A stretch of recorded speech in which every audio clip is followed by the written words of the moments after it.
हरे कृष्णा। क्या आपने कभी सोचा है कि एक दिन का उपवास मात्र धार्मिक अनुष्ठान से कहीं बढ़कर हो सकता है और ये आपके जीवन में बहुत ज़्यादा शांति और असीम पुण्य लेकर आए। कल्पना कीजिए एक ऐसे समय की जब धर्म, कर्म और भक्ति की डोर से बंधा जीवन ही मोक्ष का मार्ग प्रशस्त करता था। आज हम जिस पावन तिथि की बात करने जा रहे हैं वह है श्रावण मास के कृष्ण पक्ष की एकादशी, जिसे कामिका एकादशी के नाम से जाना जाता है।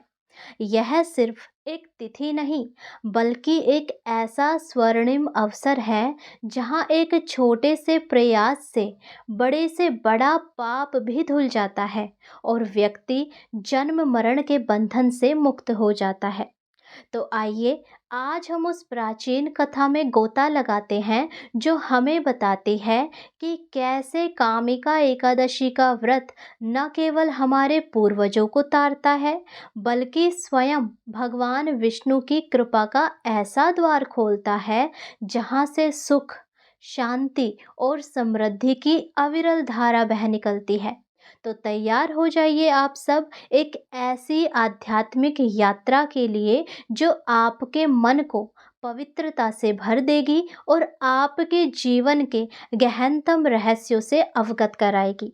बस मेरा आप सभी से एक अनुरोध है कि इस कथा को बीच में ना छोड़े, पूरा सुने। प्राचीन काल की बात है। एक समय धर्मराज युधिष्ठिर ने भगवान श्री कृष्ण से एकादशी के महत्व के बारे में पूछा। उन्होंने विशेष रूप से श्रावण मास के कृष्ण पक्ष की एकादशी के बारे में जानना चाहा। तब भगवान श्री कृष्ण ने युधिष्ठिर को विस्तार से बताते हुए कहा कि हे राजन, मैं तुम्हें श्रावण मास के कृष्ण पक्ष की एकादशी का महात्म्य सुनाता हूँ, जिसे कामिका एकादशी के नाम से जाना जाता है। इस एकादशी का व्रत करने से व्यक्ति को अनंत पुण्य की प्राप्ति होती है और समस्त पापों का नाश होता है। भगवान श्री कृष्ण ने आगे कहा कि इस व्रत की कथा स्वयं ब्रह्मा जी ने देवऋषि नारद को सुनाई थी। कथा कुछ इस प्रकार है कि एक बार देवऋषि नारद ने सृष्टि के रचयिता ब्रह्मा जी से पूछा, हे पितामह, कृपा करके मुझे श्रावण मास के कृष्ण पक्ष की एकादशी का नाम और उसके महत्व के बारे में बताएं। इस व्रत को करने की विधि क्या है और इसके पालन से क्या फल मिलता है। तब नारद जी के प्रश्न सुनकर ब्रह्मा जी मुस्कुराए और बोले, हे पुत्र नारद, तुम्हारा प्रश्न लोक कल्याणकारी है। मैं तुम्हें उस पवित्र एकादशी का महत्व बताता हूँ, जिसे सुनने मात्र से भी मनुष्य सभी पापों से मुक्त हो जाता है। श्रावण मास के कृष्ण पक्ष की एकादशी को कामिका एकादशी कहते हैं। इस दिन भगवान विष्णु के पूजन का विशेष महत्व है। जो व्यक्ति इस एकादशी का व्रत करता है उसे अश्वमेघ यज्ञ के समान फल प्राप्त होता है। इस दिन भगवान श्रीधर, हरि, विष्णु, माधव और मधुसूदन का पूजन करना चाहिए। भगवान विष्णु का यह स्वरूप भक्तों को सभी प्रकार के भय से मुक्ति दिलाता है। ब्रह्मा जी ने आगे कहा कि गंगा स्नान, काशी में किए गए दान और नैमिषारण्य के पुण्य के समान ही कामिका एकादशी का व्रत फलदायी है। जो व्यक्ति इस दिन भगवान विष्णु के सामने तुलसी दल अर्पित करता है उसे करोड़ों गाय के दान का फल मिलता है। और तुलसी भगवान विष्णु को अत्यंत प्रिय है। जो व्यक्ति तुलसी की पत्ती से भगवान श्रीहरि की पूजा करता है उसे पुनर्जन्म के चक्र से मुक्ति मिल जाती है। तुलसी जी के दर्शन मात्र से सभी पाप नष्ट हो जाते हैं और उनके स्पर्श से शरीर पवित्र होता है और भगवान को अर्पित करने से मोक्ष की प्राप्ति होती है। ब्रह्मा जी ने नारद जी को बताया कि जो लोग कामिका एकादशी का व्रत कर रात्रि में जागरण करते हैं उनके पूर्वज पितृलोक में सभी बंधनों से मुक्त होकर भगवान विष्णु के धाम को प्राप्त होते हैं। इस व्रत के प्रभाव से नीच योनि में भटक रहे पूर्वजों को भी मुक्ति मिल जाती है। उन्होंने यह भी बताया कि जिस प्रकार सिंह के वन में होने से छोटे जीव जंतु भाग जाते हैं, उसी प्रकार कामिका एकादशी का व्रत करने वाले के सभी पाप नष्ट हो जाते हैं। और जो व्यक्ति सच्चे मन से यह व्रत करता है, वह इस लोक में सभी सुखों को भोग कर अंत में भगवान विष्णु के परम धाम को प्राप्त होता है। अब सुनिए कामिका एकादशी से जुड़ी एक महत्वपूर्ण कथा। एक समय की बात है, एक गांव में एक क्रोधी स्वभाव का क्षत्रिय रहता था। एक दिन किसी बात पर उसका एक ब्राह्मण से झगड़ा हो गया।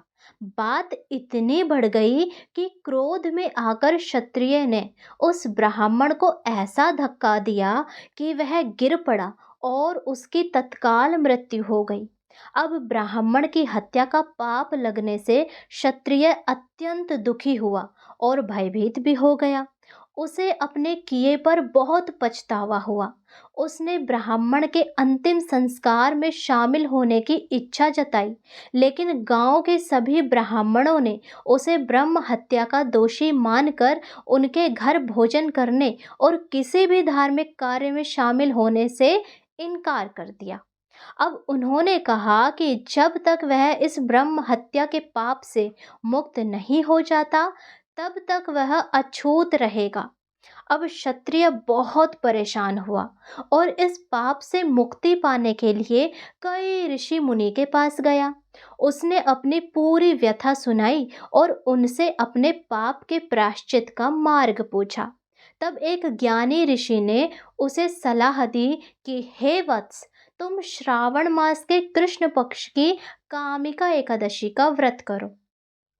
इस व्रत को विधि विधान से करने और भगवान विष्णु की सच्चे मन से पूजा करने से तुम्हें ब्रह्म हत्या के पाप से मुक्ति मिल जाएगी। यह व्रत सभी पापों का नाश करने वाला है। क्षत्रिय ने ऋषि के वचनों पर पूर्ण विश्वास किया और श्रद्धा पूर्वक कामिका एकादशी का व्रत रखा।